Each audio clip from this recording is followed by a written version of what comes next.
You guys, I hope you're doing awesomely good today. Thank you so much for being here with me. I am not going to hesitate today. I'm just going to send you blessings of wellness and peace and prosperity and goodness and healing for your families, for yourselves, for those around you, for all your circumstances and situations. So I'm going to go ahead and start reading,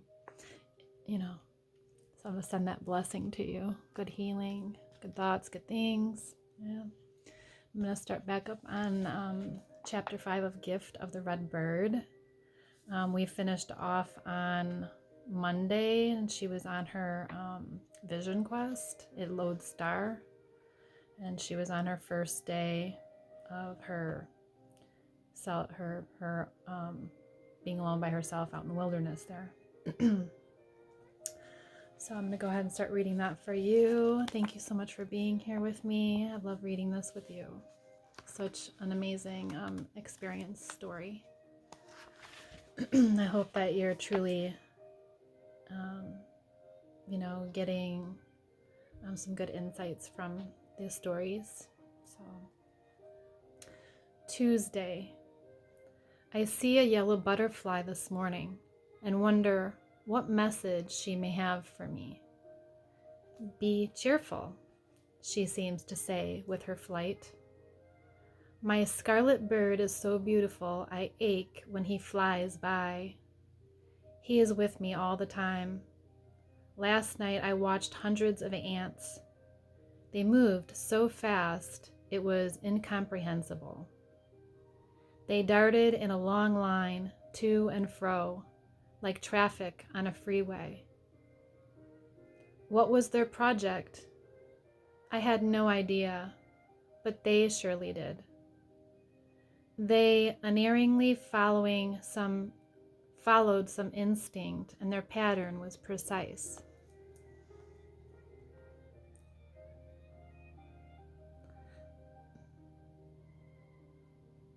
Sorry, I lost my line there for a second. I couldn't help but think what a gift it must be to know so truly the purpose for which you exist. I am noticing that the bees never, ever quit. Late at night, early in the morning, their drone goes on and on. They drive me crazy because they are such a mirror of me. I want to yell at them. Give it up, will you? Relax. In sublime contrast, the buzzards and the hawks just float and dance all day long. All they seem to do is play. They know how to play. God makes me more like a bird in flight. God, make me more like a bird in flight. Yesterday, I feared the night more than anything, and it was the night which turned out to be glorious. The stars were brilliant and so close, like crystal beams. It was new to sleep under their canopy. The moon's brightness actually distracted me from sleep. It pierced the night sky with glory. Then the lightning bugs came out and were a mini fireworks display. I couldn't believe their size, their number, or their brilliance. I felt as if a light show was being put on for me, personally. The earth is so beautiful. When darkness finally did come, I had no fear. There was a fly in my tent, and I spent several minutes of frustration trying to shoo him out. Then I considered that perhaps he'd been sent to be my companion. I stopped swatting at him, thanked him for his presence, and asked him to please not pester me. What would anyone think if I told them this? I was trying to communicate with a fly, but the fact is that he never flew near me again, and I did feel strangely comforted that he was there. I no longer felt alone. I laugh at how this must sound. A fly is certainly small protection against the possible terrors of the night. But I am a student here. I am learning, not I am learning, not directing. And that fly assured me of my safety. Once or twice I did hear rustling noises. My heart was beating so fast, but essentially I felt so much a part of the place where I was, so at one and in harmony with it. That gradually I relaxed and believed that any creatures roaming around nearby were there to protect me, not attack. I fell asleep saying, "Thank you." I'm amazed that I have already gone 24 hours without food, and I am managing. I am definitely weaker than I was yesterday, but so much more in harmony with myself. I hope I never take food for granted again. I've never thought about this before, but other species, plants, animals, fish, really do offer their lives for ours to go on. I have my morning communion of water with a lizard who's resting beside me. My offering to God is my gnawing hunger and my fatigue. How well you are caring for me in the wilderness, God. My preparations and fears were far worse than this reality. You are gentle and have reached down and blessed me. And I am only one of millions of your children. Your care humbles me and awes me. By some miracle, I see that I truly am in the palm of your hand. What is this quest about? I expected severity and am being graced by gentleness. Will I receive any clarity about my life today, or will I still wait and wonder? I wish I could understand why I so often change myself, trying to please others and gain their approval of who I am. Right now, the fear of meeting with someone's approval seems so small compared to the fears I've had to face to come here and to stick it out. Does the river try to please a tree? Does the bird try to please a stone? In nature, things are so simply who or what they are. A tree trying to please a river would be ridiculous. I imagine a tree trying to edge itself over so it can place shade in a different spot. The notion is silly, but I wonder, isn't that what I do? What if I pull all of my energy and power into being me instead of someone else's version of me? I continue to think that this experience is going too easily. Maybe I'm not doing it right. At least I'm doing it though.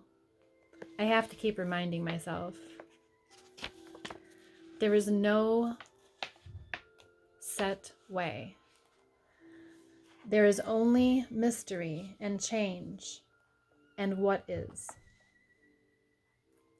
My life would be so different if I thought that all of it was an adventure to be carved out and created, with no set way to experience things. Immediately, I'd be so much freer. Every time the redbird sings, I feel such joy. Last night, under the stars, I prayed aloud for many whom I love. I felt their spirits and thanked God for them, one by one. I thought about what it means to drink deeply of all the people in my life, but not to cling to them. I keep remembering the V formation. As I watch the canyon wren or inspect the improbable flowers blooming in the rocky soil, I hear God saying, I will supply your needs. I guess I cling to people and things because I do not trust that fully enough. I really don't believe that nothing generates with me, and everything begins and ends with God's bounty. I pray for a new consciousness, which knows the truth that none of us are separate and everything comes from God. Midday. I am hungry and very weary. My stomach is complaining loudly. Yet strangely, I feel so full. I am laying down to keep in rhythm with myself. I don't know if I have ever felt so still inside and out. Buzzards circle over my head, and my scarlet bird makes frequent visits. I look at the bird and think how glorious it would feel to be so free. Bees fly around me, dragonflies hum, lizards creep and crawl near me. But I am not disturbed by them, nor am I afraid. They feel like kin. I look at the river. If I were to cling to it, I'd have to pick it up in a bucket and take some of it with me. I'd separate it from itself. If I were to cling to a tree, I'd have to break part of it off or uproot it. If I were to cling to a rock, I'd have to remove it from its home. This is worse. If I were to cling to the red bird, I'd have to cage him. Maybe when I cling to people, I dim them too. I separate them from their own inner roots. I help them to believe that they are dependent on me, or that the hunger in their bellies is a cry for me. I convince us both. And then we never hear the cry of hunger, which is for God. Until this moment, I have not understood that. I'm hungry for God. I eat and drink and distract myself too much with noise and activity to have ever felt this deep hunger. But it is there. Now, as I am eating and drinking, taking in God's creation, I feel satisfied. I'm letting myself live in its beauty without needing to own it or control it or secure it for tomorrow. I am seeing it is as it is, really seeing it. I am seeing it as it is. And that is enough to really see. I am present to this moment. That brings joy. I know why the hawk soars. God, you really meant creation to be enjoyed. Didn't you? That is why so many of your creatures spend their time dancing. Is it the purpose of every tree, every hill, every rock, every soul to give glory to your ongoing creation? Is that the greatest purpose? Are we often lost in self-serving service in your name when we should be sitting at your feet, feeling the sun and learning about beauty from the clouds? Do we miss the song, which is always being played. It is so still, I receive the day. I reach inside my tent for a water jug and see that the fly has died. My sadness is genuine. I thank him for being with me through my first night. He is not an insignificant insect, as he surely would have been to me 2 days ago. He is an expression of God, God's creation. I cannot look in any direction without seeing creations of God. Therefore, nothing is insignificant, and everything worthy of respect and care. Nothing is second class. What God has made is of value. In my arrogance as a human being, I have dismissed and demeaned the creations of the very God I profess to love. I see my value judgments and my assumed superiority with such clarity, and ask God and His creation to forgive me. The nature I am encountering in this wilderness is my own. It's mid-afternoon, I think, and time is starting to stand still again. I'm tired and hungry and can't get comfortable. It's hot. I've lapped some water from the river into my arms, legs, face, and it feels good. The heat is sapping my strength.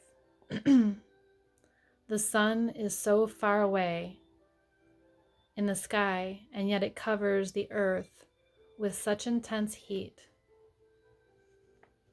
Its power is staggering, but I know it doesn't begin to equal the full measure of God's power which fills the universe.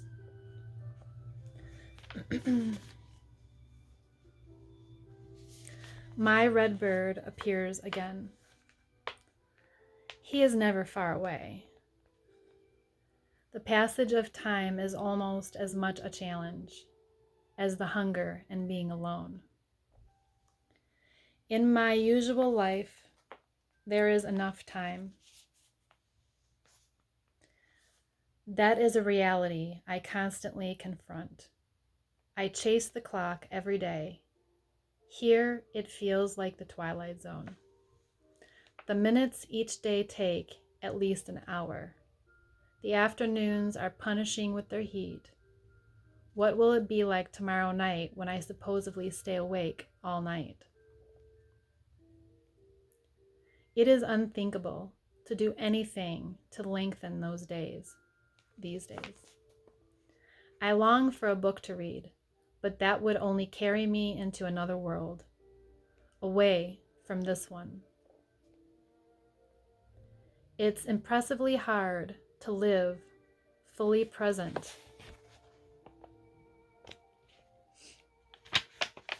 with no people, music, books, telephone, anything to distract me.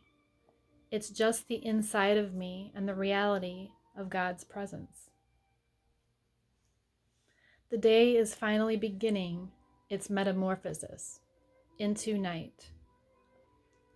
The wind changes subtly and the sounds of nature are different. The only being that does not seem to change is the bee. One still drones above my head. Why, God, are you making me look at myself like this? It's a miserable reflection.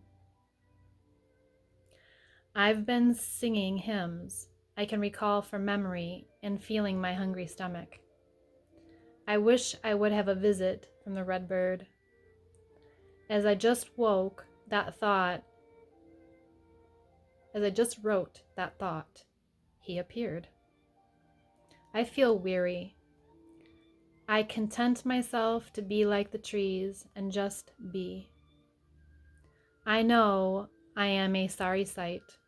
My shirt and my shorts are filthy and sweat-soaked. One foot is covered with blisters. My hair, if I could see it, must look like a wild mop. It feels like Brillo. My legs are hairy. My teeth need to be brushed. Only God could love me now.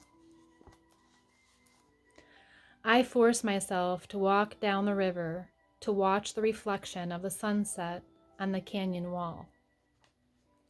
I am lost in the beauty for an hour when 3 or 4 flies start buzzing relentlessly around my head, aiming directly for my eyes. Since every insect and creature has treated me so graciously in their world for these 2 days, I'm puzzled by the flies' behavior. I have a feeling they are trying to get me to move, but why? Then I hear it in the distance, thunder. The sky I am facing is clear and light-filled, but I get up and turn around looking at the western sky.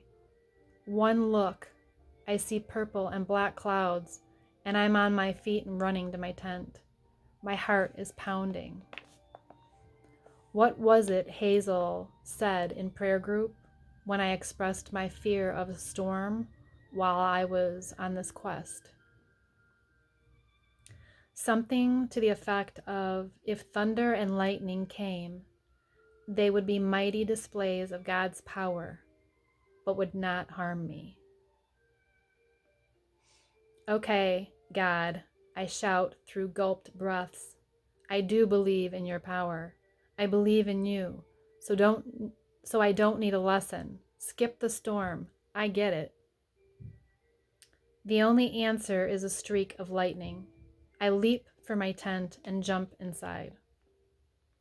Pulling my knees to my chest, I recite scripture.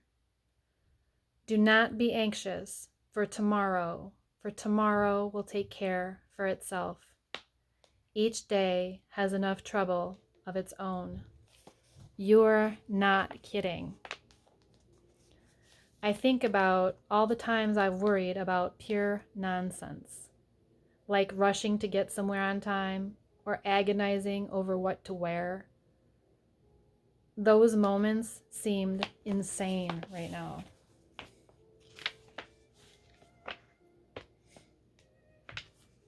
I wonder if the deer are afraid like I am. There's a huge flash of lightning and the birds start calling frantically. Then, in a second, they are perfectly silent. What do the animals know? Being zipped up in this tent is starting to feel suffocating. I feel sweaty and scared and smothered by heat. What do I think this nylon is going to protect me from? Anyway, except rain, it's hot. If I have to stay here all night, I think I can count on sweating my way to a new dress size by morning. I wonder if I'll be alive in the morning. Suddenly, a bright light is circling my tent, and I hear a voice calling my name. I don't know if this is wonderful or terrible. I'm alone on this side of the river, 4 miles away from the nearest person. Who can be here? It occurs to me that maybe I've died from fright and this is the famous tunnel. So, in answer to, Paula, are you there? I squeak out, yes. I peek out and see a man's shadow and someone who identifies himself as Ken. I sigh with deep relief. Jesus and the tunnel are postponed. Ken is part of the Lady Lodge team who knows I'm out here. He tells me he's been listening to the weather radar and learned that the fast approaching storm is severe. It carries hail and sightings of 2 tornadoes. This little, I'm going to stop the reading there for now. So we will pick up, we're still going to be on, that is Tuesday, day Tuesday, second day of her vision quest out in the woods. So I really hope that you're enjoying this reading. It's amazing how, what she talks about spiritually for me, it's so relative to all the things that we experience and go through in our day-to-day lives. That's the way I look at things anyway. I can see a lesson or insight or a different way of seeing or looking at life by the things around me and the things that we go through like that, right? Might even be like something that we experience inside emotionally and just not just outwardly. I think it's pretty amazing. I think the human mind and the spirit and everything that we're given is truly profound and so incredible. So I hope you know how incredible you are inside and out. And you're capable of so much more than we'll ever know. It's impossible. It's like never ending, infinite, amazing, continuing to grow and learn and evolve, and so incredible. Everything just gets bigger, everything can just grow and grow and grow. Every feeling and every experience and every situation has the potential to keep growing and getting bigger and bigger. Imagine if you experience something amazing right now, how much more amazing it can get as you grow as a person. That experience that seemed this big can just seem larger than life, and then larger than the universe, and it's pretty amazing. I hope that you're enjoying these readings. Thank you so much for being here with me. It means so much to me. And closing this off with, blessings of love and light and peace and goodness and so much healing. And I'm just grateful for you. So I'll thank God for that right now. And thank God for this beautiful, amazing day. I will see you soon. Thank you so much for being here. Peace and love. I'll see you soon.